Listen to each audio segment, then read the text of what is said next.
To questions, the Minister for Women and Equality, Sarah Smith. Question 1. With permission, Mr Speaker, I will answer questions 1 to 8 and 10 together. This government is determined to break the link between background and success.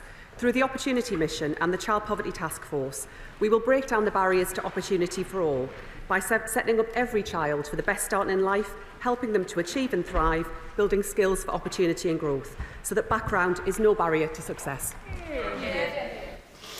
Research from the Bloody Good Period campaign shows that 1 in 5 women and girls are now experiencing period poverty. So not only is there a socio-economic disadvantage, but a further gender penalty. This gender-based injustice costs the UK billions some £3.3 billion in lost works annually. So can the Minister tell the House what the government is doing to tackle period poverty, and are there plans for the task force on this to reconvene? I'm grateful to my honourable friend. We are tackling the root causes of poverty, Mr Speaker, through measures to make work pay, by boosting the living wage and investing in our public services so that no one, including women, have to go without the essentials. There are also lots of great programmes which support women and girls with period products, such as a scheme in my own department which provides free products in education settings. Right, let's go to you in Stenbank. Mr Speaker, proper paternity and maternity pay are essential for breaking the link between current income and further life opportunities for families. Currently, 1 in 5 fathers do not take the paternity leave available to them because it is financially inadequate. Inadequate paternity leave drives family inequality, increases the gender pay gap as women pick up greater caring responsibilities and lowers household income. Does the Minister agree with me? While the party opposite might think that paid parental leave is too high, on these benches we recognise its crucial role in giving children the best start in life, and what actions are ministers considering to better support parents and families? I agree very strongly with my honourable friend, and I'm grateful to him for raising this. I agree that while the Conservatives have said that they think parental leave is excessive, we want to give families more choices. And through the Employment Rights Bill, we will make paternity leave available from day 1 in a new job and enable paternity leave to be taken after shared parental leave. We are also committed to reviewing the parental leave system to ensure that it better supports working families. Natasha Irons. Mr Speaker, independent research from the Social Mobility Foundation highlights a stark class pay gap, with professionals from working class backgrounds earning on average 12% less than their more privileged counterparts in the same roles, and 1 in 10 people from lower socioeconomic backgrounds having higher skilled managerial and professional occupations finding that difficult to come across. But despite this socio-economic background remaining one of the biggest determinants in chances for life for young people in this country, few large organisations monitor it. So will the Minister consider mandating large organisations to monitor socio-economic backgrounds so that we can properly highlight social mobility and give it the attention it deserves? I share my honourable friend's concern in this area, and that's why we are committed to enacting the socio-economic duty of the Equality Act, and we'll give more information on this in due course. Of course, I would encourage as well, Mr Speaker, businesses and organisations to collect data where we can, so we can take action to tackle some of those deep-rooted inequalities that my honourable friend describes. David Williams.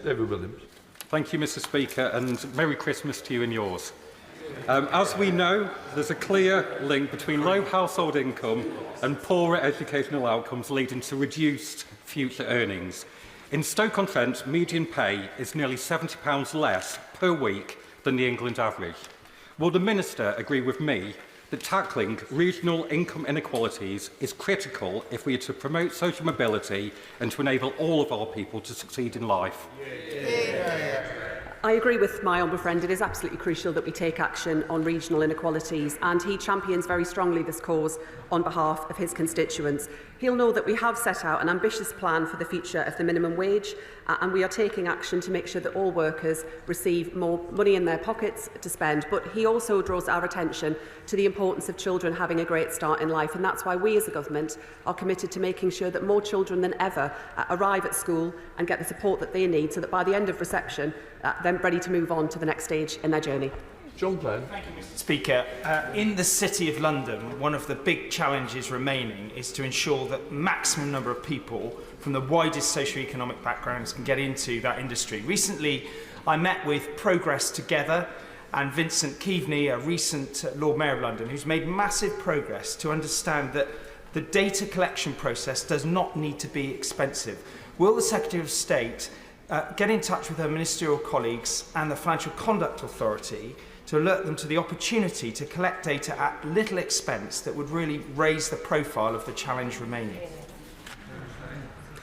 Yes, Mr Speaker, I'd be more than happy to do that. And I do thank and congratulate the right honourable gentleman for his work in this area, for the attention that he has drawn to it, because I think it is a cause that we can all get behind. I think there is also more that employers can be asked to do, as he describes, but also more that we as government can do. And that's why I think it's also important that all young people have access to good work experience and careers guidance so that they understand the full range of opportunities that are out there in the world. Just Brown Fuller. Speaker, women carers are far more likely to reduce their working hours or give up work entirely to look after their loved ones, which is putting them at a significant financial disadvantage. Does the Secretary of State agree that the Lib Dem policy to reform social care and to introduce free personal care would keep more women in work for longer? I understand the important point that the Honourable Lady raises, and she will know that through the budget we did increase the threshold around carers allowance and also delivered a big boost in terms of the payments that people can receive.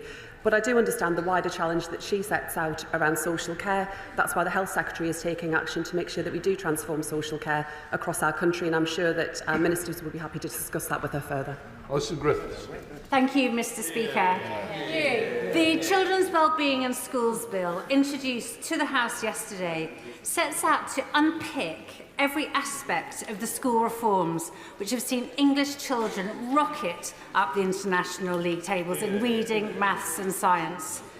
How can this government possibly say they want to break down barriers to opportunity when they're reversing the reforms which have transformed the lives of the most disadvantaged students? Mr Speaker, I don't know which bill the Honourable Lady has been reading, because it's not the bill that we presented to the House yesterday. I am determined to drive high and rising standards right across our school system.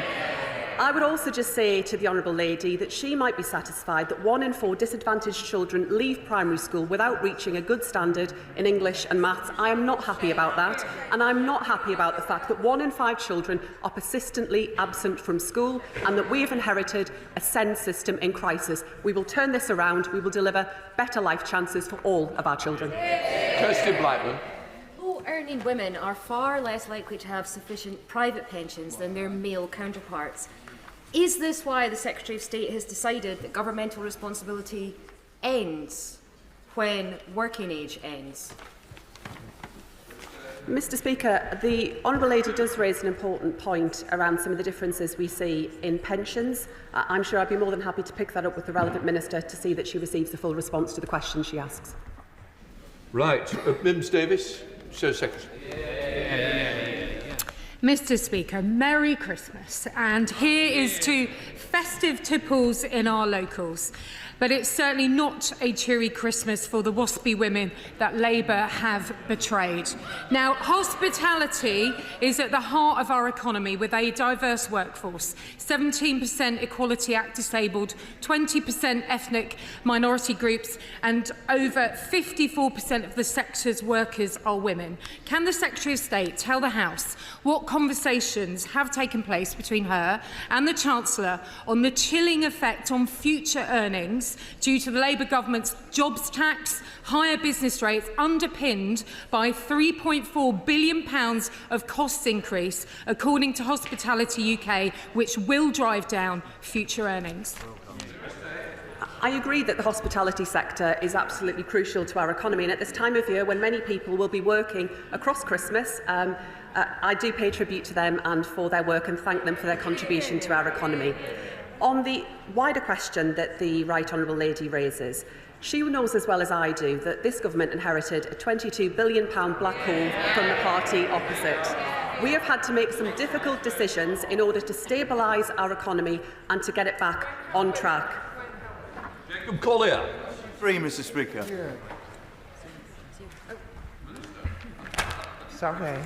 Merry Christmas, Mr Speaker. So this government is relentless in our efforts to halve violence against women and girls, and in just 5.5 months in office we have launched Domestic abuse protection orders in selected areas, outlined new measures enhancing our response to stalking, announced £30 million extra funding for victims of domestic abuse and their families in safe accommodation services, and this is simply the beginning. Yeah. We will continue at this pace. Yeah. Jacob Collier. Thank you, Mr. Speaker. Violence against women and girls remains a serious issue, worsened by online abuse, misinformation and harmful rhetoric which risks increasing violence. In my constituency of Burton and New Toxteth, the charity SARAC provides vital support to survivors while working to challenge these attitudes and promote cultural change. Given the crucial role of charities like SARAC, what steps is the Minister taking to support such organisations, and will she visit them with me so that she can see the amazing work that they do?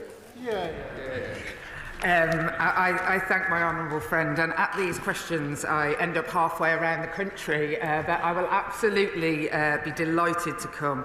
And what I know, having worked in this particular sector, is that we will not tackle violence against women and girls without a strong and sustainable model for ensuring that our specialist services are protected, and that is what we will work on in the long term rather than what has always been a short-termist approach. Thank you very much, Mr. Speaker. Ultra-realistic deep fake porn is increasingly being used to target women, and I know the government agrees because they committed to criminalising it in their manifesto, and for the sake of victims, this intimate image abuse needs to be tackled without delay. So why on earth did they not back Baroness Owen's bill to ban it in the House of Lords last Friday? Mr. Speaker, the Honourable Lady is a great talker. She talks a good game, but for the sake of women, when is she going to deliver?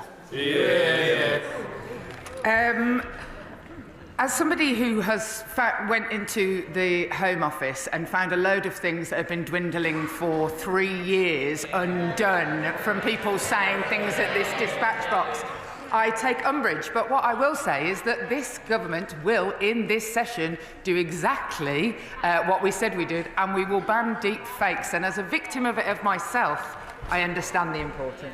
Liberal Democrat spokesperson Christine Jardine. Thank you very much, Mr. Speaker, and of course, Merry Christmas. We know that violence against women and girls takes many forms: verbal, physical, emotional, financial, at all ages. But one of the most insidious forms is that online abuse. But with technology developing faster than legislation can respond, the ways that it's used, like deepfakes, is also developing faster than legislation can respond. And the use of generative AI to create fake intimate images leaves many women vulnerable. I know that this is something that the Minister cares deeply about. So can she tell us what steps the government are going to take to ensure it's tackled properly? And will she work with Cabinet colleagues to create a new online crime agency to deal with this threat? I thank the Honourable Lady, and funnily enough, I'm meeting with Cabinet Office colleagues later today to talk exactly about how we make sure that the violence against women and girls strategy is across different government departments, and without doubt one of the most important pillars in that is how we're going to deal with the online harms. We all wait with bated breath to see how the legislation and the new regulations play out, but what I would say is that we don't draw a line at the legislation that already exists, and where we need to adapt, we will. Aldridge. Mr. Speaker. Thank you, Mr. Speaker. Well, with permission, I will answer questions 4 and 11 together. Conversion practices are abuse. They have no place in society and must be stopped. The Conservatives promised to ban conversion practices 6 years ago and failed to deliver. They then dropped it from their manifesto this summer. We're getting on with the job and are working hard on legislation to deliver a trans-inclusive ban that offers protection from these harmful practices, whilst also preserving the freedom for individuals to explore their identity and respecting the important roles of those supporting them. We will publish our draft bill later this session, as outlined in the King's Speech. Mr. Speaker, conversion practices trade and prosper on fear, prejudice and intolerance. Charities in Western-super-Mare and across this country do amazing work to bring communities together to promote tolerance and tackle prejudice. Can the Minister outline what support this government is providing to help charities deliver this vital work in constituencies like mine? Indeed, Mr. Speaker, my honourable friend, the member for Western-super-Mare, is right that civil society plays a unique role in challenging prejudice and enabling more people to access the opportunities they deserve. A good example is Gallup, the UK's leading LGBT plus anti-violence charity, which provides a number of government-funded support services, including on conversion practices. Their helpline is confidential and available to anyone who is at risk of, is experiencing, or has been through a conversion practice. It's Osborne. Thank you, Mr. Speaker. Last week I held a meeting in Parliament with a panel of trans people talking about their experiences of so-called conversion therapy, and their evidence was harrowing. I want to thank the MPs and the Minister that attended to listen to them. I'm leading on a report for the Council of Europe to ban these aberrant practices across Europe, and I'm pleased to hear from the Minister that we'll soon be setting out the legislation. But will the Minister tell me, will the legislation be fully inclusive without all exceptions so that we can refer to it as best practice for all countries to use? Indeed, Mr. Speaker, I pay tribute to my honourable friend for her work in this field, including on the Council of Europe, and I can assure her that we will deliver on our manifesto commitment to bring forward a full, trans-inclusive ban on conversion practices, protecting LGBT plus people from abuse. We are committed to listening to all viewpoints and concerns with respect, and to engaging with a wide range of stakeholders, organisations and all LGBT plus communities. And I was very pleased to join her at the event she mentioned, and we will be having further engagements with parliamentarians and stakeholders in the new year. Rebecca Paul. Thank you, Mr. Speaker. The previous government committed to a parent-first approach to guidance. As part of the government's review of the statutory RSHE guidance, will she make it clear that parents should be involved in decisions affecting their children, including if they are gender questioning? Yeah. But as you will be well aware, we are looking at the consultation responses and we will respond more fully as is appropriate. Campbell. Speaker, in rolling out any legislation, will the Minister ensure that mature adults who want to take part of their own volition in faith-based settings to discuss gender issues will not be restricted or inhibited from so doing? Well done. I can assure the honourable gentleman that we are looking very carefully at how to describe the sorts of behaviour that would not be criminalised by the ban. George Southwell. Question number 5, please, Mr. Speaker. Thank you, Mr. Speaker. The Government is committed to breaking down the barriers of opportunity for all and to raise equality throughout government so that our missions deliver for everyone. We are working on our plans to legislate, to introduce mandatory ethnicity pay gap reporting for large employers and enshrine in law the right to equal pay for ethnic minority people. These measures were announced as part of the Equality, Race and Disability Bill, on which we will consult early next year. Thank you, Mr. Speaker. I commend the government to tackling discrimination. For example, introducing ethnicity pay gap reporting for large employers. In Ilford South, nearly 80% of my constituents are from black, Asian, minority ethnic backgrounds, a community disproportionately impacted by conditions like diabetes. What's the government doing to tackle health inequalities and disparities amongst minority ethnic individuals? Mr. Speaker, he raises a vital issue on behalf of his constituents, and the cross-government approach we are taking to tackle the root causes of health inequalities is central to our health mission. This includes prioritising prevention and shifting care closer to communities. On type 2 diabetes, the NHS has developed a focused engagement campaign to raise awareness with those groups who are most likely to develop the condition on which he may wish to connect. John Cooper. Mr. Speaker, Merry Christmas and a good New Year when it comes. Mr. Speaker, I was astonished that the vacillating Prime Minister did not take the opportunity to rule out definitively blasphemy laws in this country. They have no place in modern British society. This is the land of Monty Python and the life of Brian after all. Will the Minister take the opportunity to do what the Prime Minister would not and rule out completely any opportunity to introduce blasphemy laws?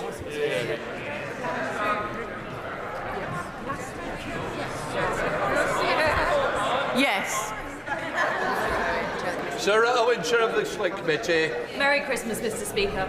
Following the summer's racist riots, the Runnymede Trust reported Islamophobia is reaching fever pitch. Mosques attacked and threatened, cars vandalised with Nazi swastikas. All this has left many Muslims feeling unsafe, but it is especially true for women. Women have reported having hijabs pulled off, racist abuse and threatened with physical violence. This is something we will have heard from all our own constituents, but the extent to which Islamophobia and misogyny is systemic in the structures we rely on means Muslim women bear the brunt of the intersectional hatred of the far right and, sadly, sometimes mainstream media. Does the Minister see the need for an agreed definition of Islamophobia and understanding of the impact of Muslim women? Thank you, Mr. Speaker. Islamophobia, sexism and racism have no place in our society, and she will be aware that we have committed to strengthening protections against dual discrimination. My colleague, the Minister for Safeguarding, is also working on the issues addressing hate crime against Muslim women. I'm also pleased to see the work that my honourable friend's committee is going to be undertaking on the specific challenges facing Muslim women in the UK today, and I look forward to following the work of that committee. Speaker, I recently met with a group of women from Bangladeshi origins in my constituency who are desperately trying to find work, which is not easy, especially after the decimation of the textile industry in my constituency of Leicester South. As English is not their first language and all potential employers not having the capacity or the time to meet the DWP's demands for a written proof of job application and interviews, they're finding it extremely stressful and affecting their mental health, especially when threatened with sanctions. Does the Minister agree with me that more empathy is needed to be built into the system? I thank the honourable gentleman. He's raised an important point, and I will ensure that he has a meeting with the relevant minister to discuss it. Show Secretary of State Callaghan. Thank you, Mr. Speaker. The Secretary of State said that background should be no barrier to success. But what message does it send to our young people when they're told there are some job opportunities they cannot apply to solely based on the colour of their skin? Equality in this country must mean equality of opportunity, not putting some people in society on a pedestal above others. So will the Minister write to all public bodies to make it crystal clear that the state should not be sanctioning race-based hiring policies?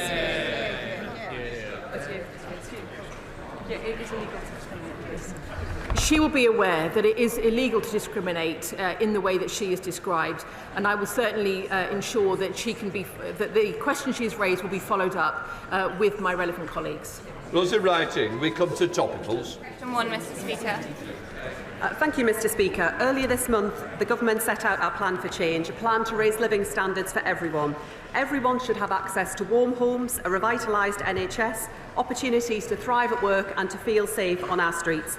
And I am proud to be driving our mission to ensure that background is no barrier to success and that every child has the best start in life. This week marks the end of Disability History Month, during which my right honourable friend, the Minister for Disability, has met with disabled people and disabled people's organisations and set up a network of lead ministers for disability across every government department. Those in writing.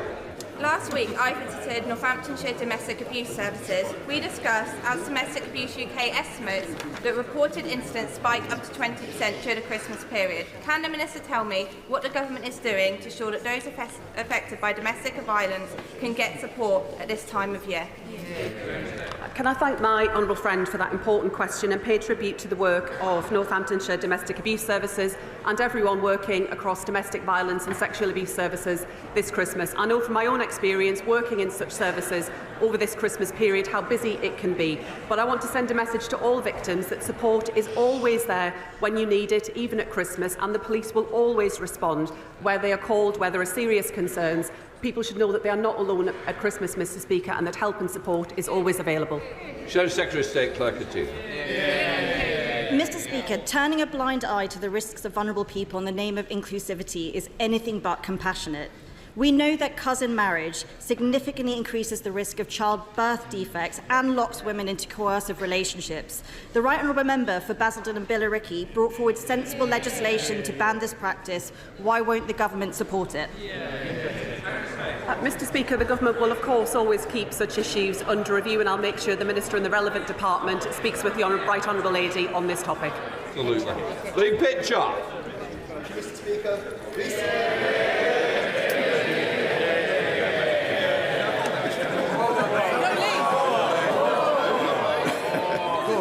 Very Merry Christmas. Recently, I attended an RNIB event highlighting challenges faced by blind and visually impaired people navigating past parked cars, forcing them to walk into the road. My inspirational wife is one of those people who takes her life into her own hands every time she walks into the road. Can I ask what the government will do to help make our streets safer and make them more navigable in the future?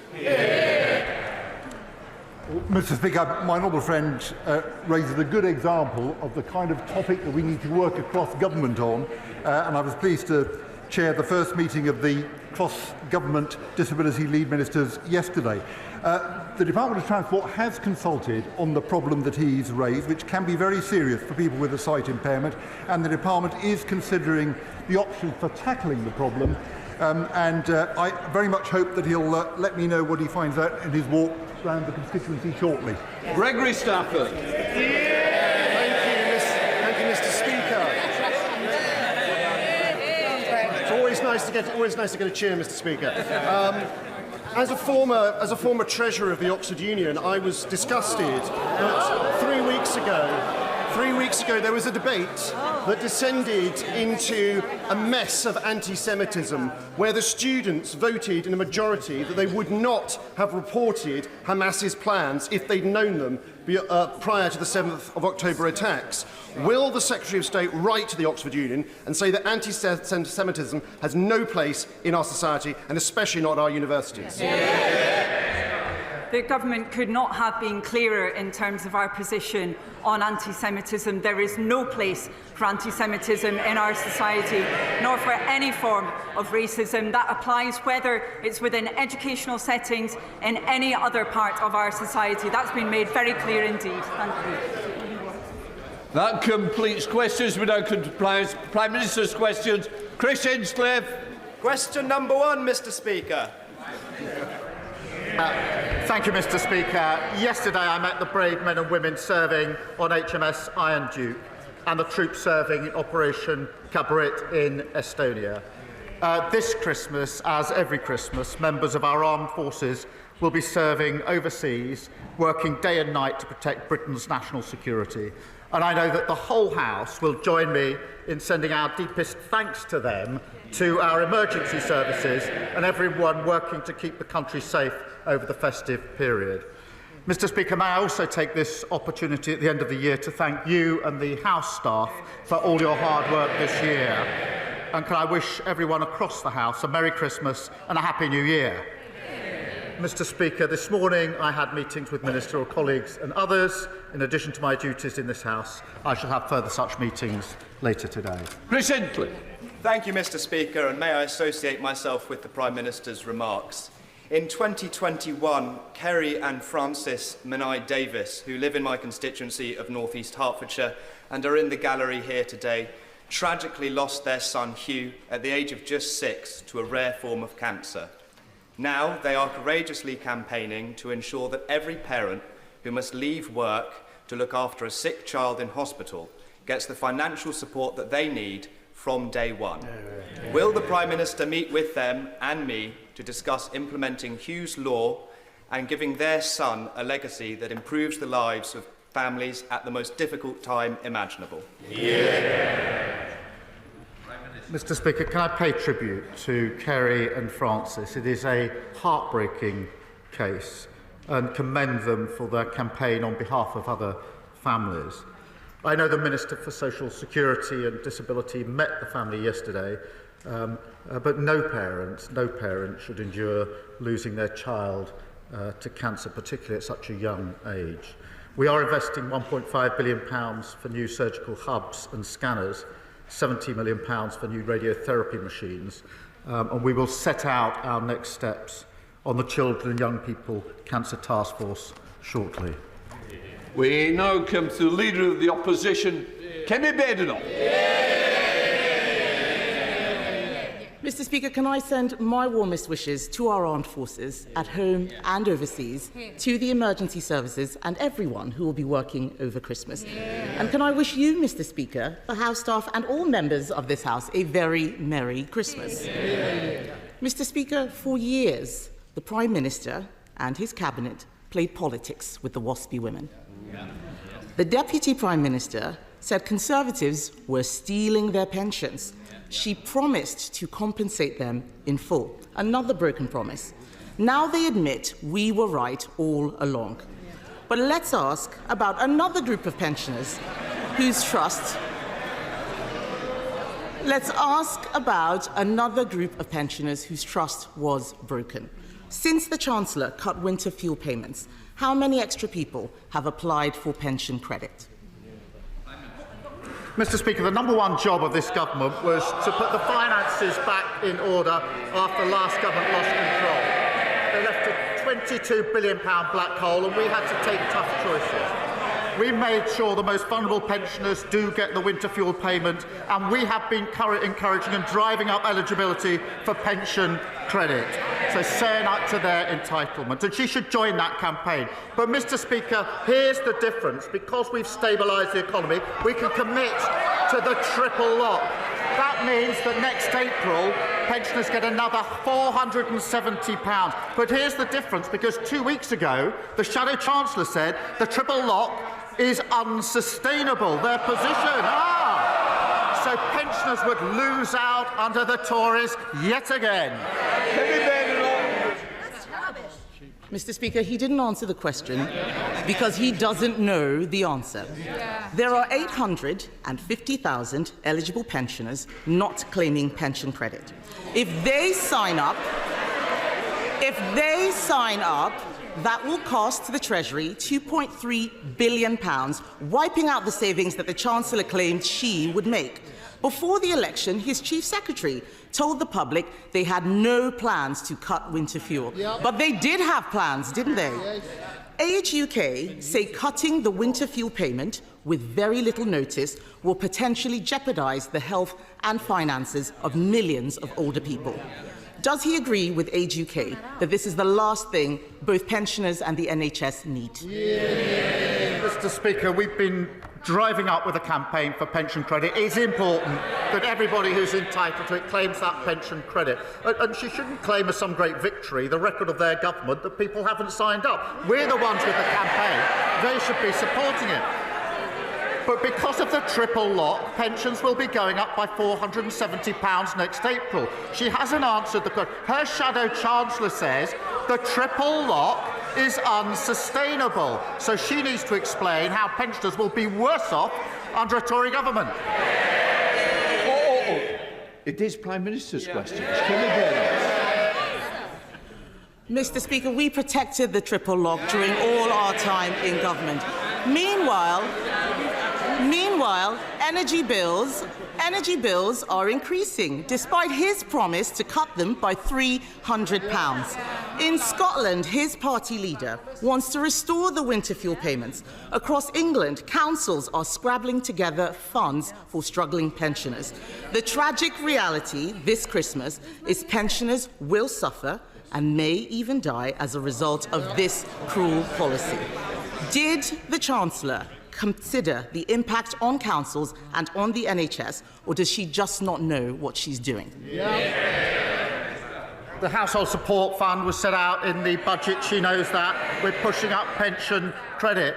But she now says they are committed to the triple lock. Her Shadow Chancellor says they're not, that it's unsustainable.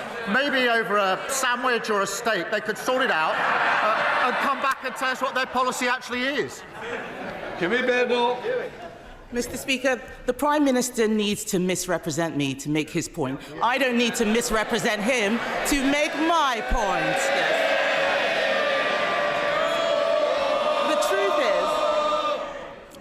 The truth is, he didn't think this through. Cutting winter fuel payments isn't just callous. It may not make savings. It could actually cost us all more. And that's not the only policy which is making things worse. The Chancellor's budget is a body blow to family businesses and also charities. Marie Curie have warned that Labour's budget will cost them nearly £3 million a year. This is a cancer charity saying they have no option but to reduce services. Did the Chancellor tell the Prime Minister that her jobs tax was going to hit charities? Mr. Speaker, she's asked 3 questions about winter fuel, with a leaving out. I'll come to that. But she's changed her mind on this. She used to say that the payments were a dead weight. She said there were members of her constituency who didn't need it. And they all stood in 2017 on a manifesto, a Tory manifesto, that committed to getting rid of the universal winter payments for pensioners. So we can see what their real commitment is. As for the budget, we're driving up productivity, I don't want to have to ring your mother. Prime Minister. Mr. Speaker, we're driving up productivity, prosperity and living standards. That's a pay rise for the 3 million who are the lowest paid. They should welcome that. A pay rise for those working in the NHS and better than expected wage growth just before Christmas. What unites all three? Delivered by Labour, opposed by the Tories.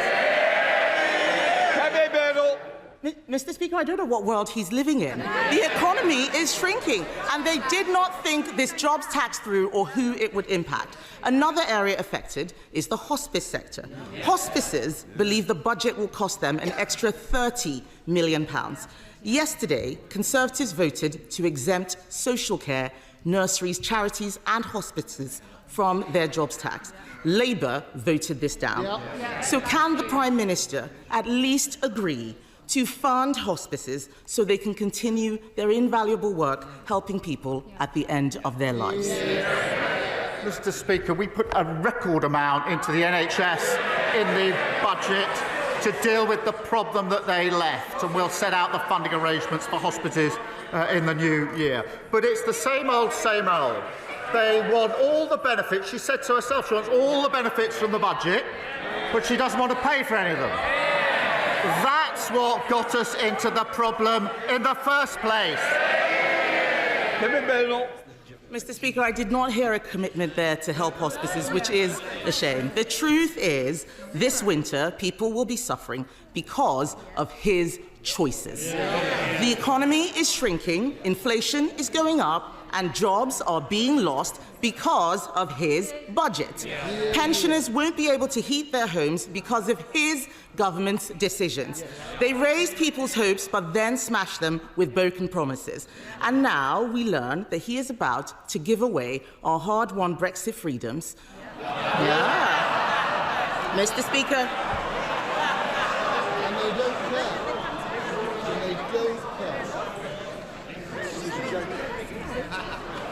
All right. Mr. Speaker, now we learn he is about to give away our hard-won Brexit freedoms. The truth is, they are punching the British people in the face, literally in the case of one of his MPs, and he will pretend that this is about the past. But we all know these are his choices, bad choices. If he's looking for a New Year's resolution, why doesn't he start with telling the truth? I'll do it now. £22 billion black hole left by them. Record numbers on the waiting lists. Nearly. It's not a good time to leave the chamber, is it? Prime Minister. Mr. Speaker, £22 billion black hole. Record waiting list with our NHS. They should hang their heads in shame. Immigration completely out of control. Nearly 1 million net migration. She was the cheerleader for all of that. She wants the truth. That's the truth. That's why they're sitting there. Mr. Speaker, whilst they cart from the sidelines, talking the country down, this government is getting on with the job. Record funding for the NHS. Money for our trains, buses and, yes, Mr. Speaker, potholes. Pay rises for 3 million of the lowest paid. Wages growing faster than inflation. Planning laws reform. Great British Energy set up. We're only getting started. Next year we'll continue to rebuild no matter what the blockers opposite say. Amanda Barton. Thank you, Mr. Speaker, and can I echo the words of the Prime Minister and thank you and all of our staff in this place alongside our armed forces and our emergency services and wish them a Merry Christmas. Mr. Speaker, March 2025 marks 20 years since the death of the only Member of Parliament to have held all four great offices of state: the Foreign Secretary, the Home Secretary, the Chancellor and the Prime Minister. Mr. Speaker, James Callaghan was a true Portsmouth great and went to the same school as another true Portsmouth great, my dad, Terry Nolan. Does the Prime Minister back my bid for a plaque to be added to his former home in Copner, and will he come along to Portsmouth next year to unveil it? Well, I thank her for her question. Jim Callaghan was a giant of the Labour movement and a great public servant. Mr. Speaker, he left school at 17, served in our Royal Navy, before becoming the Home Secretary, Foreign Secretary, Chancellor, and of course finally Prime Minister. And as a proud son of Portsmouth, I'm sure he'd be honoured to be remembered in such a way. Happy Christmas. Can I just say to Mr Mayhew, I keep hearing, I heard you the other week over here, I'm hearing again that it's not a good time to push a luck today. Right, let us come to Leader of the Liberal Democrats, Red David. Thank you, Mr. Speaker. Can I join the Prime Minister in his praise and best wishes for our armed forces and our emergency services? And can I join others in wishing you happy Christmas, Mr. Speaker, and all the staff of the Commons, and indeed everyone across this House. I'm coming to sing in a minute. Mr. Speaker, I've had the great joy of spending time recently with some amazing young people from the Bath Philharmonia Young Carers Choir. They're a brilliant example of the power of music to make a difference in young people's lives. One member of the choir, Caitlin, has even developed a special new project to spread the joy of music to young people in our schools and communities. So will the Prime Minister meet Caitlin to hear more about her exciting project and work with us and others to support music in our schools and communities? Well, Mr. Speaker, I welcome his comments, and as you will know, today we're introducing the landmark Children's Wellbeing Bill to enable all children to succeed, including young carers. That increased the pupil funding premium to over £2.9 billion, which can be used to support pupils with identified needs, and that, of course, includes carers. And now young carers are on the school census, as he knows, that's since 2023. They have greater visibility, and schools will be better able to identify and support them. Mr. Speaker, he talks of singing. There was carols outside our front door on Monday, and my family was surprised to see the Honourable Gentleman, Right Honourable Gentleman, shamelessly plugging his song. We have strict rules about antisocial behaviour, but in the spirit of the season, I simply say Happy Christmas. Sir Red David. Well, Happy Christmas, Prime Minister. Can I thank him for allowing the Young Carers Choir to sing outside number 10? I hope he and the staff enjoyed it. Our song is called Love Is Enough, but the hard truth is, for many young carers and young adult carers, actually love is not enough. These amazing young people need real action to help them with the challenges they face. So in addition to the measures that the Prime Minister just talked about, will he support the Carers Trust's Young Carers Covenant to make sure across government, across local authorities, we are supporting these young people with all the support they deserve? We should support these young people, and we continue to work across the sector to ensure all schools identify, support and record data on young carers. And of course, Mr. Speaker, we boosted the carers allowance in the budget, but I agree with him in relation to these young carers. Thank you, Mr. Speaker. Can I associate myself with the remarks of the Prime Minister in wishing everyone a very happy Christmas this year? For many in my constituency, and indeed across the country, particularly those in temporary accommodation, it won't be a happy Christmas. On the Tories' watch, temporary homelessness more than doubled. So what is the government doing to support families and children living in temporary accommodation, particularly this season? Well, she's right about the appalling inheritance, which included record numbers sleeping rough, almost 160,000 children living in temporary accommodation. Speaker, we're delivering nearly £1 billion into councils to tackle homelessness, including increasing funding in Bolton over the next year. That includes dedicated support with housing, with mental health and with employment. But we're also committed to tackling the root causes, and that's why we're building 1.5 million new homes and abolishing Section 21 no-fault eviction, something they said they were going to do and repeatedly failed to do. Ben Lake. In 2022, the Prime Minister supported calls for fair and fast compensation for 1950s women impacted by the changes to the state pension. And yet, just yesterday, his government rejected those same calls out of hand. Mr Speaker, is this what the Prime Minister meant when he promised to lead a government of change? Mr Speaker, this is a serious issue. Between 2005 and 2007, there were, I think, a 28-month delay in letters to women born in the 1950s about changes to pension age. That was unacceptable, and it was right that the government apologised for that. In 2011, the former Chancellor, George Osborne, then accelerated those changes with very little notice. That equally was unacceptable, and Labour opposed it at the time. It is a serious issue. It's a complex issue. The research, as he knows, shows that 90% of those impacted knew about the changes that were taking place. And I'm afraid to say the taxpayer simply can't afford the tens of billions of pounds in compensation when the evidence does show that 90% of those impacted did know about it. That's because of the state of our economy. Brady. Thank you, Mr Speaker.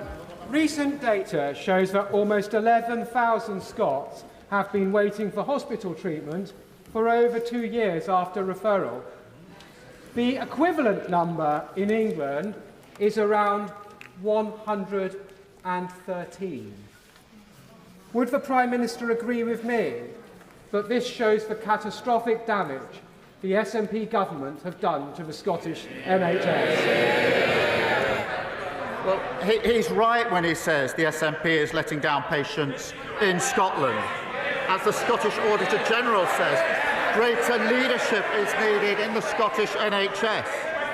Waiting list targets are being missed. Spending on agency staff is skyrocketing. And delays to patient discharge are hitting record levels. They seem to be proud of that appalling record.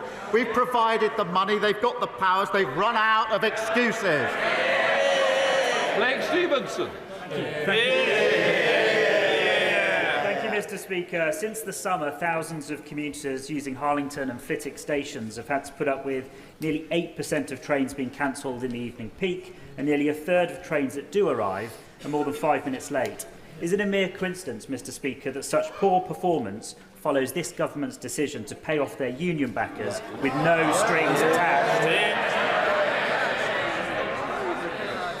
The trains and all travel was in an appalling state under the last government.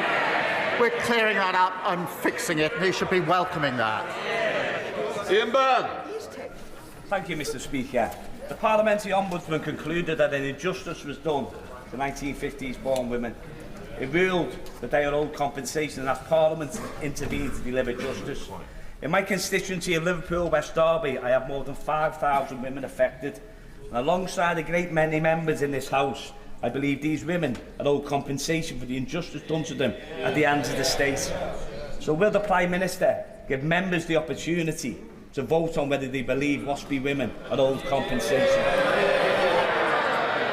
Well, Mr Speaker, I've just set out the factual background and the percentage that knew about the change. And the simple fact of the matter is, in the current economic circumstances, the taxpayer can't bear the burden of tens of billions of pounds in compensation. Well, they're chuntering away. In 14 years, they accelerated the changes and not once spoke about compensation. Rebecca Smith. Thank you, Mr Speaker. My constituents, Caroline and Savannah, are just two of thousands across Devon, Cornwall and beyond who are living with postural tachycardia syndrome and have been unable to access adequate treatment since the retirement of the only consultant available to work with them in July. What action can the Prime Minister take to help me secure the treatment that my constituents need, and will he agree to meet with me and them to discuss the treatment of POTS in more detail? Well, I thank her for raising this important issue on behalf of her constituents, it does underline the critical importance of the NHS workforce plan that we will deliver next summer to ensure that the export workforce is in place to get the NHS back on its feet. I am proud that we're investing an additional £22.6 billion to fix our NHS, and I will, of course, make sure she gets a meeting with the relevant minister to deal with the issues of concern to her constituents. Jodie Gosling. Thank you, Mr. Speaker, and a very Merry Christmas. May I associate myself with the comments of the Prime Minister and my gratitude to all of those that serve our communities over Christmas.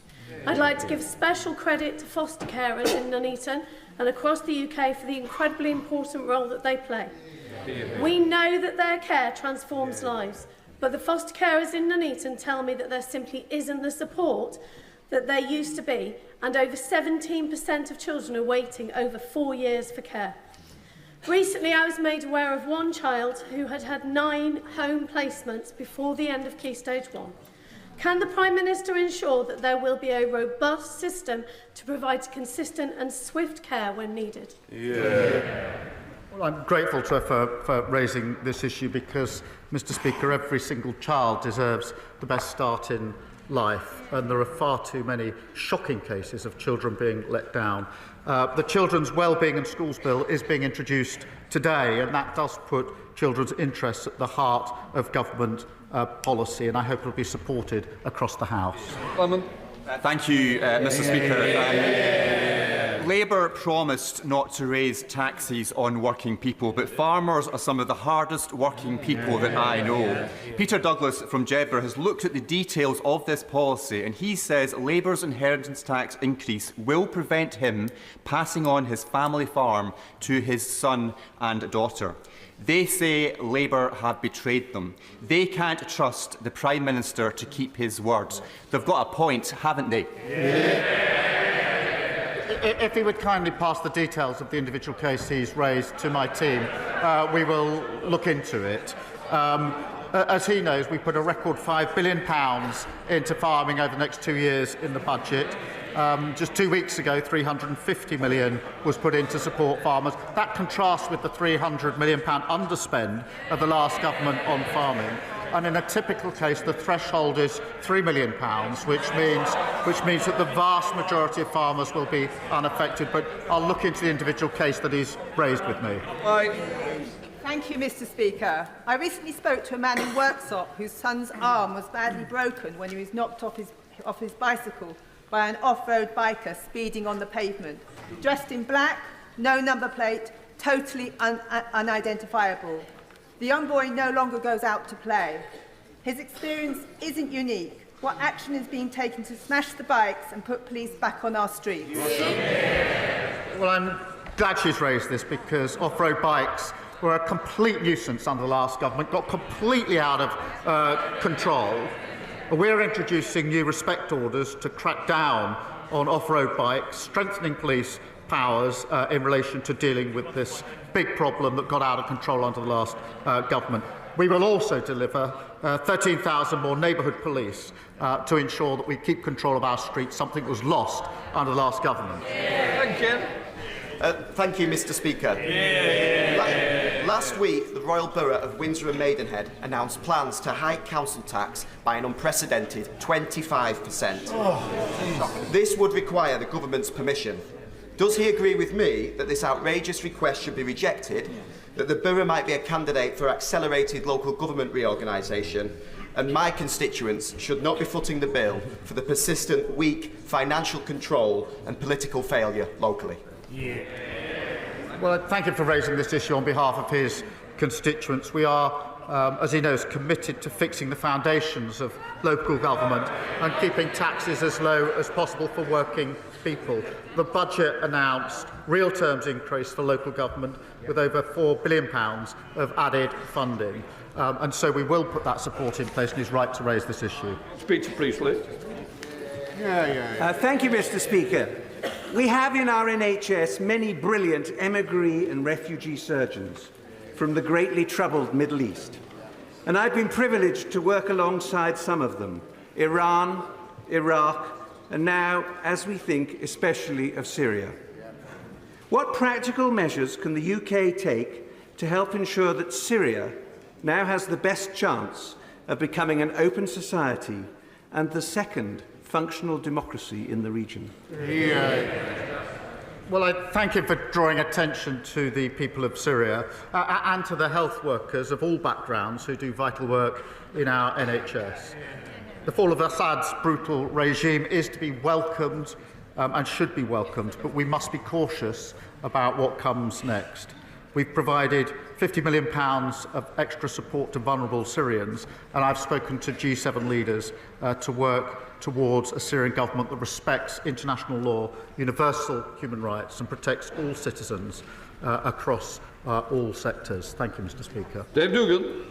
Mr. Speaker, before the election, this Prime Minister said he would lower energy bills by £300. Since he took office, they've gone up by £149. He said he would protect the winter fuel payment, but now he's empowered, he's stripped it off our pensioners. And he said he lined up for many photos with WASPI women, saying he'd have their backs, and he's just betrayed them in the most scandalous way possible. This is now the defining characteristic of this one-trick phony Prime Minister who says one thing and does another. In Scotland, the SNP are 16 points ahead in the polls. Does he understand? Does he understand why the people of these islands, especially those of us in Scotland, treat him with such contempt? They used to ask those questions. They used to ask those questions from this sort of area with very many MPs not so long ago. That all changed in July, and he's now carping from right up there. We can hardly hear him. Debbie Abrahams. Thank you so much, Mr. Speaker. I'm sorry I couldn't hear you over the hubbub. First of all, can I wish you a very Merry Christmas, and all colleagues across the House a very Merry Christmas, and especially the House staff. And also, I associate myself with the remarks thanking emergency services and our armed forces for their service. Mr. Speaker, Christmas is a time for peace and goodwill. Given there are more conflicts now than at any time since World War II, and that all wars end with a peace, what is the Prime Minister's resolution to work with others for a more peaceful world in 2025? Well, Mr. Speaker, can I thank her for her question? And I'm sure colleagues across the House support the values of the Parliamentarians for Peace, which I know she is involved with, and their work to support human rights across the globe. And that is the sentiment, I think, that we take into this festive period. Thank you. Richard Ford. Thank you, Mr. Speaker. And it was good to hear that the Prime Minister visited British soldiers in Estonia yesterday before they have to spend Christmas away from their families. We would all like to see a lasting peace emerge for Ukraine in the new year, but Putin may take any deal brokered by Trump as a break in which to re-equip and rearm. What will his government do to deter Russia from restarting its imperial war of aggression following any peace deal? Well, can I congratulate him on his appointment to the Intelligence and Security Committee and thank him for raising the question of our troops in Estonia who will be there over Christmas without their families, and they're right on the front line with a very clear sense of purpose as part of our NATO contingent, and we thank them. He's right that we must continue to support Ukraine, and that was the subject of our discussions in Estonia yesterday, and make sure Ukraine is put in the strongest possible position, whether negotiations or not, and be absolutely clear that this conflict could be ended straight away if the aggressor, Russia, backed off. Mother of the House, Diane Abbott. The WASPI women fought one of the most sustained and passionate campaigns for justice that I can remember, year in, year out. We did promise them that we would give them justice. I understand the issue about the cost, but does the Prime Minister really understand how let down WASPI women feel today? I do understand the concern, of course I do. I set out the history, Mr. Speaker, but the research is clear that 90% of those impacted did know about the change. And in those... In those circumstances, the taxpayer simply can't afford the burden of tens of billions of pounds of compensation. But I do understand the concerns. Will Forster. I know the Prime Minister is aware of the case of my constituent, Zara Sharif, who was brutally tortured and appallingly murdered by her father and her stepmother. I want Zara's legacy to be one where she's the last vulnerable child to be killed by people that should have looked after her. Yeah. Will the Prime Minister ensure that an independent inquest and review is taken into Zara's death and it's held immediately in the new year so we can learn why public authorities failed, so we can ensure that it never happens again? Yeah. He rightly raises this absolutely harrowing case.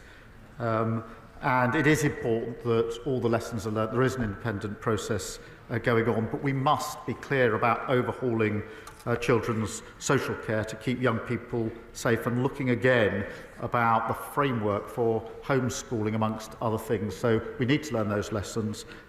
We are taking steps. There is a process going on at the moment, and I'll update the House in due course. Alan Strickland.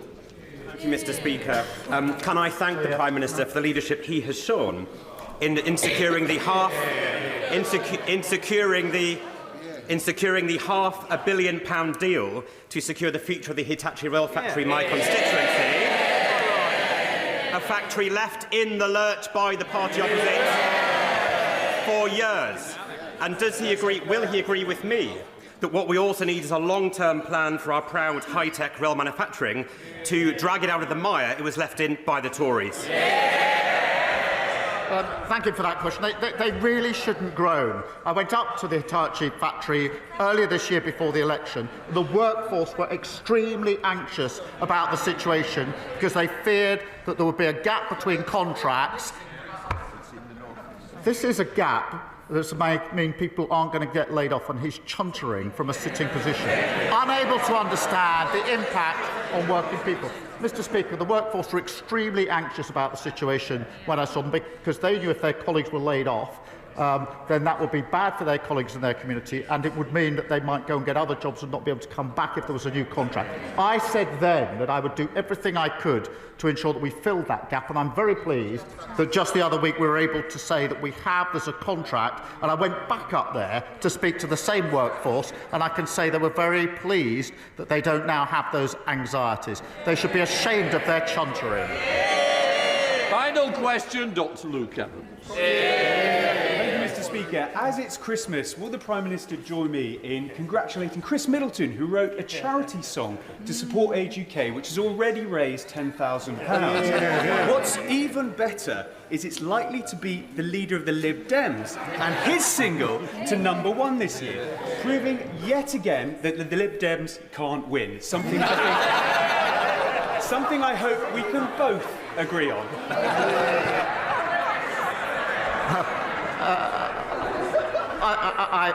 I'm not going to adjudicate between the contending singles for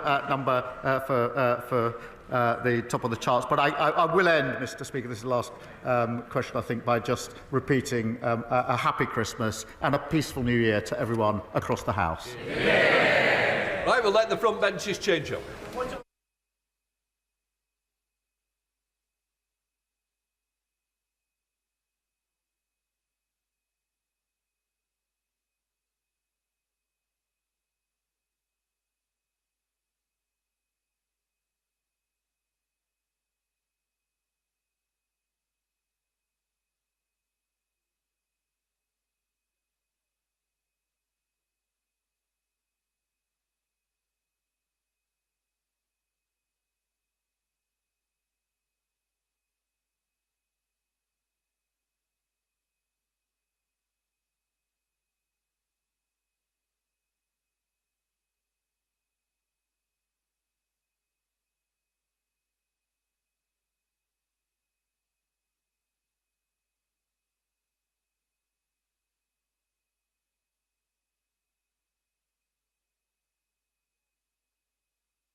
We now come to the urgent question. Dame Priti Patel. To ask the Secretary Secretary of State for Foreign and Commonwealth Development Affairs if he'll provide an update on the negotiations between His Majesty's Government and the Government of Mauritius over the future sovereignty of the British Indian Ocean Territory. Minister. Thank you, Mr. Speaker, and can I thank the right honourable lady for her question. We welcome yesterday's reiteration, Mr. Speaker, by Prime Minister Ramgoolam of his willingness to conclude a deal with the UK. We are confident that the agreement is in both sides' shared interests, and we will continue working with the new Mauritian government to finalise the deal. Prime Minister Ramgoolam's comments follow his commitment to completing the negotiations following his election in an exchange of letters with the Prime Minister. And as part of the usual government-to-government engagement, the Prime Minister's buyout envoy, Jonathan Powell, met with PM Ramgoolam in late November to start that process. And this was followed last week, Mr. Speaker, by a visit to Mauritius by the UK's chief negotiator, Harriet Matthews, and other officials for the talks. These talks were productive, and it's now completely understandable that the new Mauritian government will want time to study the details. It would not be appropriate, Mr. Speaker, or usual for me to give a running commentary on what was discussed during routine and private engagements, nor indeed on any potential future engagements. However, I am confident that we have agreed a good and fair deal that is in both sides' interests. It protects the base at proportionate cost. It has been supported across the national security architecture in the United States and by India for those very reasons. There will be clear commitments, as I've said a number of times in this House, Mr. Speaker, in the treaty for robust security arrangements, including preventing the presence of foreign security forces on the outer islands, ensuring that the base can continue to operate securely and effectively. The agreement is subject to finalising a treaty, and following signature, the Government will bring forward a bill to enable implementation of that treaty, and both Houses of Parliament will also have the opportunity to scrutinise that treaty before ratification. Foreign Secretary. Thank you, Mr. Speaker, and thank you for granting this urgent question. And once again, ministers have been reluctantly dragged to the House, and I've just seen the Foreign Secretary leg it from the House, in fact. In a world of increasing danger and change and uncertainty, why are they so keen to surrender this strategic asset? We've been told, Mr. Speaker, repeatedly by ministers that this is a good deal, that it has the support of the national security apparatus. We keep hearing this. Where is the evidence to justify these hollow complaints? And if the deal is so good, why has the government been so secretive about the details? So can the minister explain? I'm just so sorry the Foreign Secretary has just abandoned the House and not even come here, because yet again we are responding to media reports. Will the minister be able to extend the lease on the military base after 99 years, as reported?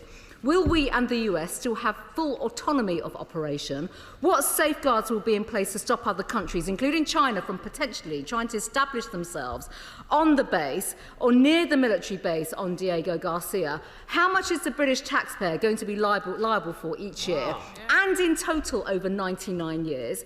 Now that we know we'll be paying for the privilege of giving away these islands, what exactly is our money going to be paying for? And the government claims it cannot disclose this information about the lease, but he can at least surely say and explain and be honest, where on earth is this budget coming from? If it's accounted for in the budget forecasts presented in the autumn, and we've all heard about those budget forecasts recently, tell us what the funding is going to be for the economic partnership and the trust fund for Chagossian people. Can the minister also tell us what aspects of this deal the new Mauritian government want reconsidering in the response? What consideration is being given to provide more funding or to weaken any protections that may be in this lease? And can he explain, Mr. Speaker, importantly, why has it been the views of the Chagossian community have been so ignored? And Mr. Speaker, when the whole world can see that this proposed deal was falling apart, the Foreign Secretary and this government have tried to flog it constantly. Not only is this monumental failure of statecraft from this Labour government, it is also a significant humiliation for the Foreign Secretary and his credibility and the Prime Minister. And why are Labour putting the security at risk, ignoring Chagossians and letting our stand-in go into free fall in this world? Just to remind people, it is 2 minutes. Well, Mr. Speaker, we're absolutely not damaging our security. We're protecting it through this deal. And that is why this deal has been agreed to protect the operation of that base, to protect it against the legal uncertainty, and to ensure that it is on a safe footing well into the next century. Now, Mr. Speaker, she constantly refers to somehow as giving up the base on Diego Garcia. This is exactly the opposite. It protects the base on Diego Garcia. It protects the base to continue operating. Mr. Gaddy, we had enough all the way through PMQs. If I hear any more, you're out, and I seriously mean that. I'm constantly not putting up with it. Minister. Mr. Speaker, she constantly refers as if somehow we're giving up the base on Diego Garcia. That is the exact opposite of what this deal does. Unlike the failure to secure that deal under the previous administration, which I might remind the House, Mr. Speaker, went through 11 rounds of negotiations and failed to secure a deal to protect our base. So it protects the base. Mr. Speaker, she asked a series of other questions. She asked me, would we be able to extend the lease? The answer is yes. Would we continue to have the autonomy of our operations for those in our allies? Absolutely yes. Are there safeguards in place to prevent foreign forces or others on the outer islands? Absolutely yes. I have answered the questions on costs a number of times in the House. We are very clear, very clear that it is not normal practice for the United Kingdom to confirm the value of its payments for military bases anywhere across the globe.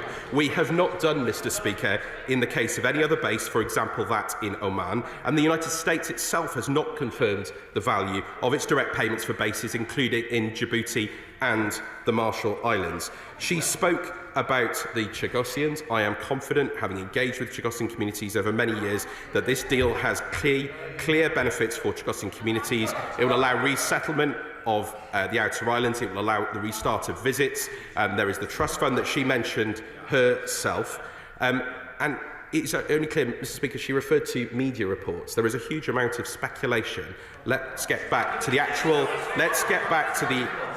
facts on this, Mr. Speaker, which is that Mauritius, the Prime Minister has confirmed himself in Mauritius to his Assembly that he is willing to conclude this deal with the United Kingdom. Those are the facts, Mr. Speaker, and we will protect our national security and our interests. Peter Lamb. Okay. Under the Mauritian Criminal Code, someone who questions the integrity of Mauritian territories, including the Chagos Archipelago, is subject to potentially 10 years of imprisonment. Most British Chagossians have at one time or another effectively given that level of disconsideration to the Mauritian government. What conversations have taken place by the Minister with the Mauritian government to ensure that this code will be removed so that it is possible for British Chagossians to visit Chagos in the event that this deal goes through? Mr. Speaker, as I've said, we take the interests of Chagossian communities incredibly seriously. The deal provides for Chagossians to return to the outer islands and be able to resettle if Mauritius decides to pursue a programme of resettlement. Most importantly, we're going to get on with getting those visits going so that they can go back and visit islands, including Diego Garcia, with the appropriate protections in place. Liberal Democrat spokesperson Callum Miller. Thank you, Mr. Speaker. The Foreign Secretary told this House on the 7th of October that his deal was in the UK's security interest. Yet the chaos we have seen since then does nothing to assure our allies nor repel our enemies. In retrospect, does the Minister think it was wise to announce an agreement just weeks before elections in Mauritius and in the US? And does he agree it would be wise for any future agreement to come before this House for scrutiny and a vote before signature? It's important that any agreement complies with the opinion of the ICJ, but self-determination remains an important principle too. So now that negotiations have reopened, can the Minister say how the Chagossian people will be represented in those talks? And the court ruled this week that Tamil asylum seekers were illegally detained on Diego Garcia in terrible conditions. Will the Minister apologise for their treatment and assure the House that the camp in which they were held is now closed for good? Well, Mr. Speaker, on his first questions about the Chagossians, as I've said repeatedly in this House, their interests have been absolutely at the heart of this deal, and I'm sure they will be confident that there are a number of provisions which will satisfy the concerns that members are raising in good faith across this House and that Chagossians have raised with me directly. This was a treaty negotiation between the United Kingdom and Mauritius. He said he's aware of the ICJ judgment. I let him read that in his own his own time. He asked specifically about the situation regarding the migrants. Of course, we absolutely recognise and we are carefully considering the judgment of the court this week. But let me be clear, Mr. Speaker, that government inherited a deeply troubling situation which remained unresolved under the last administration for years after the migrants' arrival on Diego Garcia. I believe that the Shadow Foreign Secretary was Home Secretary at the time that the migrants first arrived. This situation went on unresolved. We were absolutely clear that this was an unsustainable situation, and we worked at pace to resolve this situation. We will carefully consider the judgment of the court. Derek Twick. Thank you, Mr. Speaker. I could say to the Minister, those of us who have spoken to the American military know how important a base this is. Can I just confirm with him what he said? Is that since this was announced, there's been no concern raised with the government by the American military or security services? Yes, indeed, Mr. Speaker, as far as I'm aware, that is the case, and in fact, actually the opposite. There has been a warm welcome for this agreement from across the United States security apparatus because it puts this base and our operations and our shared operations on a secure footing into the future, which of course, Mr. Speaker, I remind the House again, is the very reason that this government and indeed the former Foreign Secretary started this process in the first place, so we are told. Oh, well, let's go over to James Cleverly then. Thank you, Mr. Speaker, and I would be very grateful if the Minister were able to answer this with a simple yes or no. Did the Right Honourable Member for Holborn and St Pancras have any conversations with Philip Sands KC about Diego Garcia without the presence of Foreign Office or other government civil servants? Yes or no? Mr. Speaker, I don't have details of all of the Prime Minister's details. I'm sure he can ask the Prime Minister that question himself. Kelvin Bailey.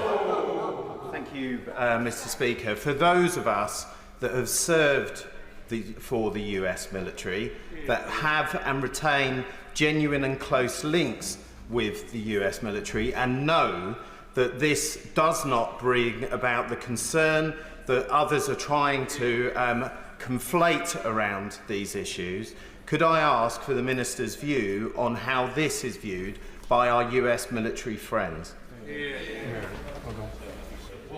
My honourable friend for that question and praise him for his service and work. And I'm very, very clear, our allies in the United States and indeed our other allies who rely on the important guarantees that this base provides are supportive of this deal. This has been supported across the security apparatus at every level, and that is absolutely crucial because we would not have signed up to a deal if it didn't protect our interests and those of our closest ally. Father of the House, Sir Edward Lee. Can the Minister enlighten us as to the attitude of the incoming Trump administration on the deal?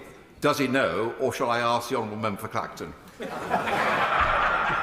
Well, we very much welcome, as I've said before, Mr. Speaker, the election of President-elect Trump and indeed Vice President-elect Vance. We don't, as you know, Mr. Speaker, during the transition period, there are restrictions on what conversations can and can't go on. We are, as I've said repeatedly in this House, confident that when the full details of this deal are provided by, indeed, the US national security apparatus, that any concerns will be allayed. Amanda Martin. Thank you, Mr. Speaker. I know the Minister is a strong supporter of overseas territories, as is the Foreign Secretary and the Prime Minister. Despite this being documented already in this House and in Gibraltar, for example, can the Minister, to avoid any doubt or further scaremongering for the benches opposite, once again confirm that this government is completely committed to supporting the right of self-determination for the people of Gibraltar and for the Falklands? Well, Mr. Speaker, I've said it before, and I thank her for her important work on Gibraltar and indeed yours, Mr. Speaker.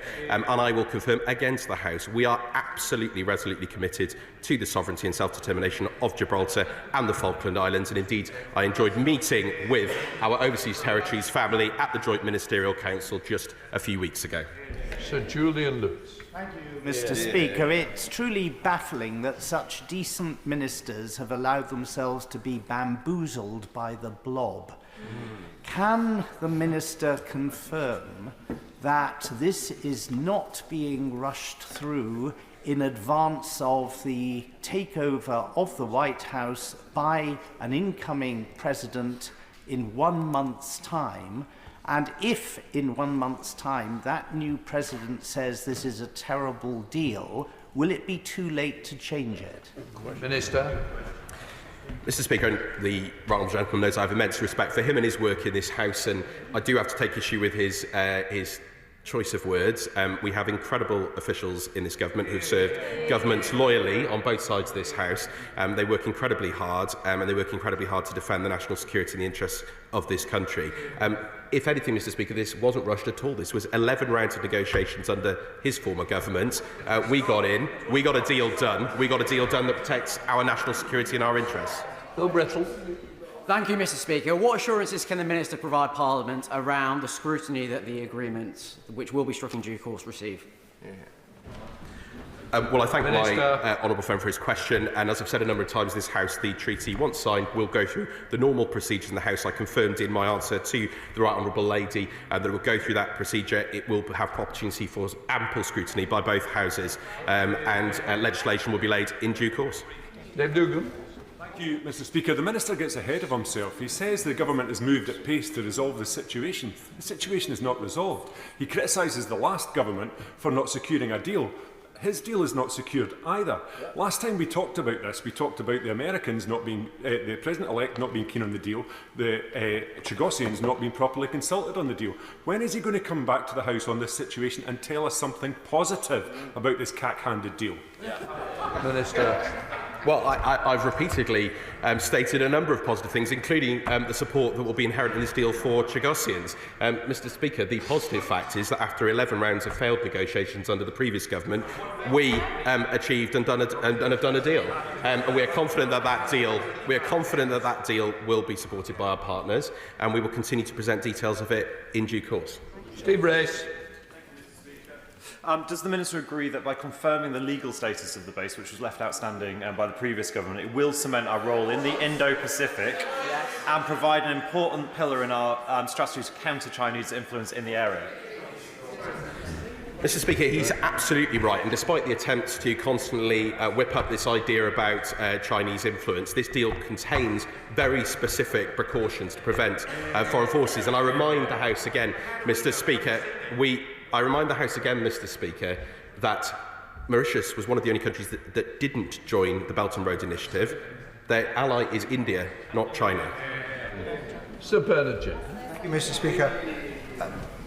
The government is clearly wanting to dismantle legacies of empire. So why then do we think it's so important to attach the Chagos Islands to Mauritius, when in fact that link was only established when both territories were acquired by the French Empire and later acquired by the British Empire? Why don't we listen to the Chagossians themselves instead of imposing the legacy of empire on the Chagossians? Well, I have engaged with many Chagossian groups, and he will know, as I've said multiple times, that there are a range of views across the Chagossian community, and of course he's perfectly able to look at the legal judgments himself. The fact is that this government wanted to secure the long-term operation of this base and our national security and our interests. We've engaged with our partners, and we've secured a deal, which his previous government failed to do. Duncan. Thank you, Mr. Speaker. What is clear is that the current situation is clearly unsustainable. Most of the negotiations on this took place under the previous administration. It is now becoming a political football. Has he heard any other serious recommendations for the future of this island? Minister. Mr. Speaker, no, I haven't, and I certainly haven't heard them from the opposite benches. Thank you, Mr. Speaker. I will repeat the question asked by my honourable friend, which the Minister studiously avoided, which is that clearly this deal was not ready to be signed. So why was it announced 2 weeks before the election? Minister. Well, Mr. Speaker, when we're looking to protect the national security of this country, we will operate at the fastest and most appropriate pace that we can. The fact is that this has been left languishing under the previous administration, with the future of the base unsecure, and we have secured it. Jim Rocker. Thank you, Mr. Speaker, and can I wish you a Merry Christmas as well. Does the Minister recognise that again and again this issue is being raised by the opposition, but the cognitive dissonance of the fact that it was them that opened the negotiations in the first place? And I have to endorse, Mr. Speaker, the comments of my honourable friend about the scaremongering and the irresponsible way the opposition has conducted this debate with regard to other overseas territories and self-determination. A bit concerned, as I've granted the UQ. I've taken a judgment call. I hope we're not questioning that, Minister. Well, Mr. Speaker, and it's absolutely right that this House scrutinises these matters and will continue to get the opportunity to do so in a range of forums. Indeed, I'm meeting with parliamentarians later today to discuss these matters. But, Mr. Speaker, there does appear to be collective amnesia on the opposite side. I've raised it on a number of times.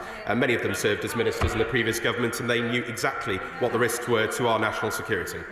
Nigel Farage. Thank you, Mr. Speaker. I've just returned hot foot from a very full Mar-a-Lago.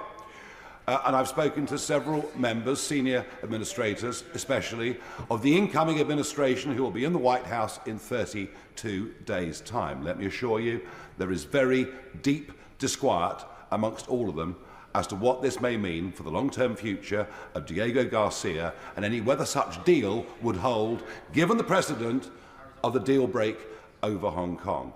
They also can't understand why we would surrender the sovereignty of these islands on an advisory judgment from a pretty obscure court. But this is about sovereignty. And you keep saying yourself that the sovereignty... Order. No, we can't both stand. When you say you mean me. I am having no ownership of this decision. Right? Fair enough. Can we please, if we respect the sovereignty of Gibraltar and the Falkland Islands on the basis it's what the people want, can we have a referendum of all of the eligible Chagossians and let them decide what the future sovereignty of the Chagos Islands is? That surely is the only fair solution. Minister. Mr. Speaker, we've been very clear that these were negotiations between the United Kingdom and Mauritius, and I've set out in the past the reasons for that. The interests of the Chagossians are absolutely at the heart of this agreement. As I said, I've repeatedly engaged with them.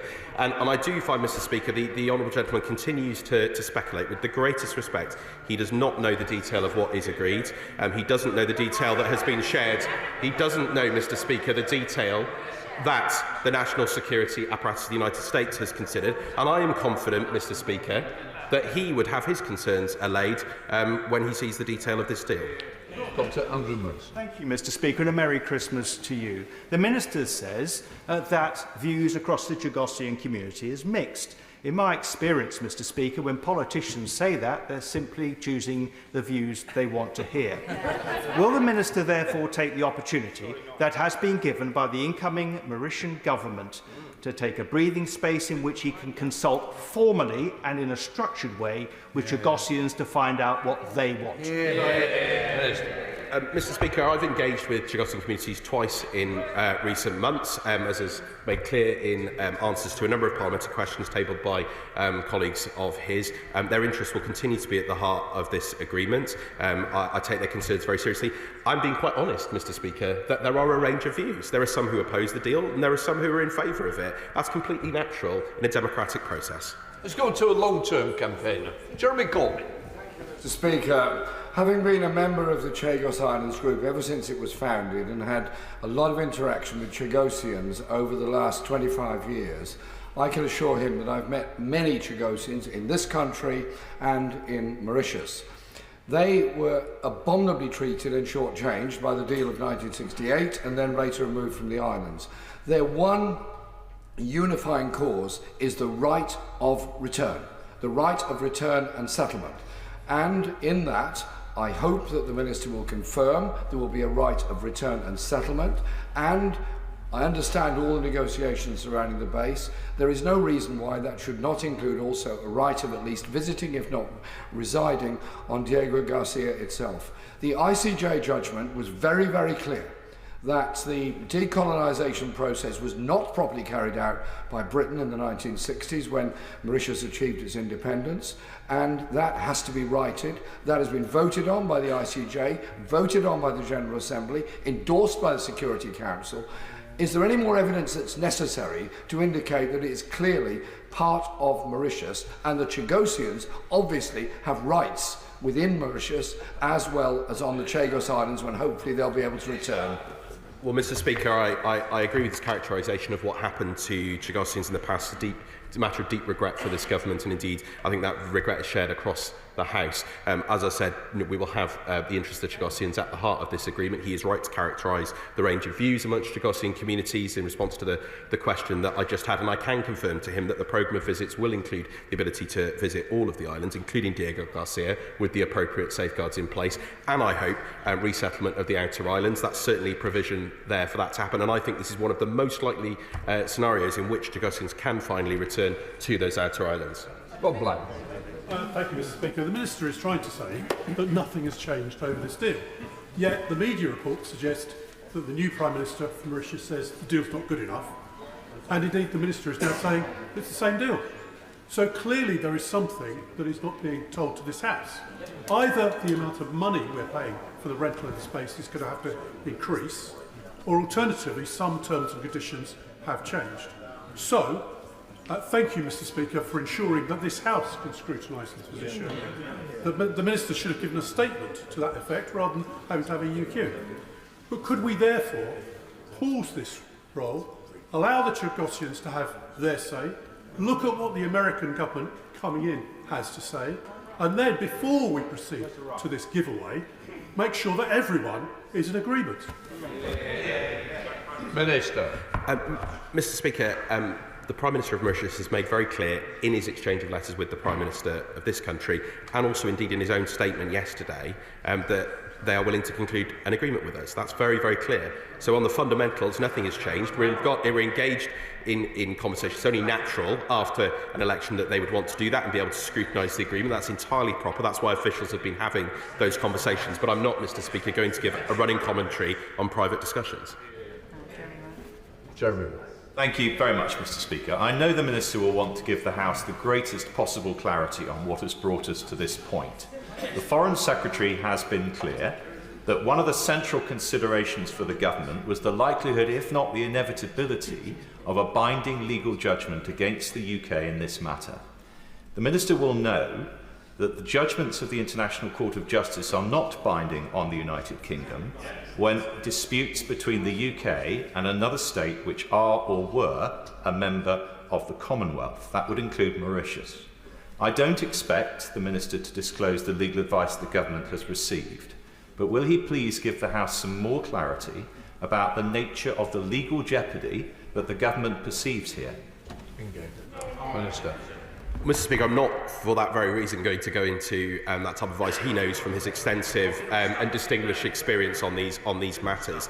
But I do have to ask a fundamental question, Mr. Speaker. If there wasn't a problem, why did his government start negotiations on this? Jane Caroline. Very much, Mr. Speaker. I think we can forgive our overseas territories for being a little bit concerned about this government's commitment to their right to self-determination, because those of us like me who are a little bit older and have long memories will very well remember when the Labour government last time round opened negotiations with the Spanish government over the future of Gibraltar. But what I'm more interested in about today is really reassurance from him that any decision is going to be well informed. So can he tell me which of his ministers has visited the British Indian Ocean territories? Okay. Minister. Mr. Speaker, I do have to say, and I like the Honourable Lady, but I do find that the constant way in which the Falklands, Gibraltar and other overseas territories, which are not comparable to this situation, are brought up is extremely unhelpful. They are very clear to me. I have just been, Mr. Speaker, as you know, with the leaders at the Joint Ministerial Council. You graciously hosted a reception as well. We have been absolutely resolute in our commitments to the Falklands and Gibraltar. I've been there and said it to myself directly on the rock. The Minister for the Armed Forces has just been down in the Falklands saying exactly the same to the Falkland Islanders. And I can tell you, Mr. Speaker, they are getting fed up with the nonsense that we're hearing, I'm afraid, about this. It's hugely problematic for their interests going forward. So I want to make that absolutely clear. Thank you, Mr. Speaker. And can I refer to my entry in the Register of Members' interest? Surely the Minister must accept, though, that the timing of this announcement was one of the biggest diplomatic gaffes of modern times, because it came literally hours before a general election was called. There was a widespread perception in Mauritius that this government was trying to give a leg up to a very, very unpopular sitting government who subsequently scored 0 out of 60 directly elected seats in the Mauritian Parliament. And doesn't he agree that it is wholly appropriate that the new Labour Mauritian government would be wary of the intentions of his government? Minister. Mr. Speaker, I simply don't recognise the characterisation he's made. Adley Thomas. Thank you, Mr. Speaker. Can the Minister update the House on the measures being taken to safeguard against the emergence of Chinese military and surveillance capabilities in British Indian Ocean territory? Mr. Speaker, I've been very, very clear. There are provisions in the agreement to ensure the security of the outer islands. This deal would not have been agreed by across the United States security apparatus, or indeed by us, were it to give that kind of benefit to another country. So I've been very clear about Mauritius's position in relation to China, and there are provisions and safeguards in place that should allay any fears on that matter. Thank you, Mr. Speaker.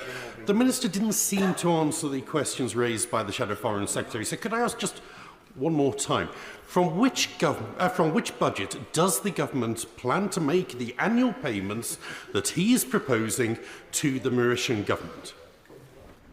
Minister. Mr. Speaker, I've been very, very clear. It is not normal practice. I mean, Mr. Speaker, you know, they can guffaw all they like. I'm going to give the answers that relate to the facts here and that relate to the national security and interests of this country. They spent 11 rounds of negotiations, failed to achieve a deal. We achieved that deal. We will provide the further details in due course. Dr. Neil. Thank you, Mr. Speaker. Yet again, this new Labour government rushed into an ill-judged and regrettable policy decision to cede the British Indian Ocean territory to Mauritius, against expert advice and with no regard to the wishes of the Chagossians in this country and elsewhere.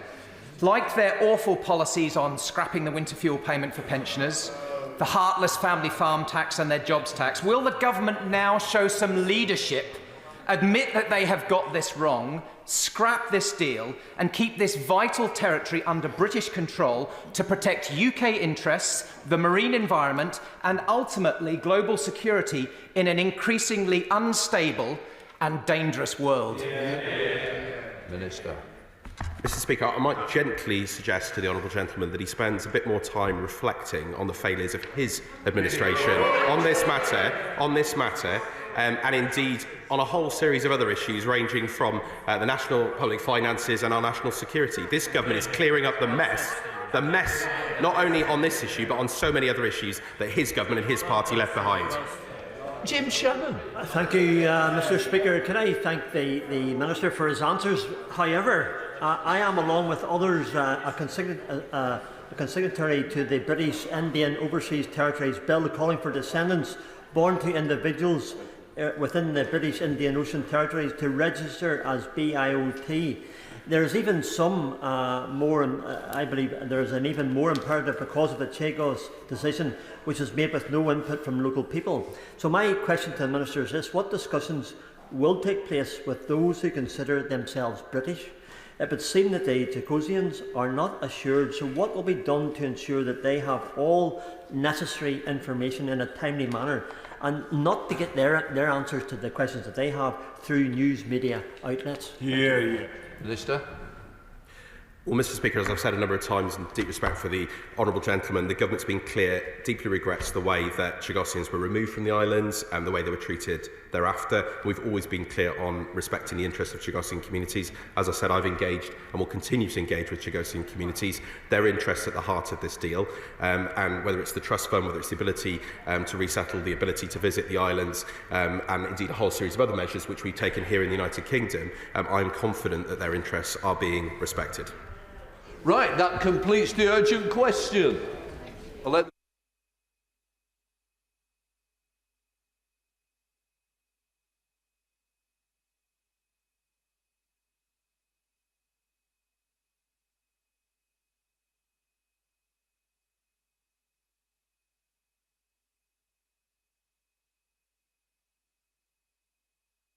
we now come to the urgent question. Sorry, the statement.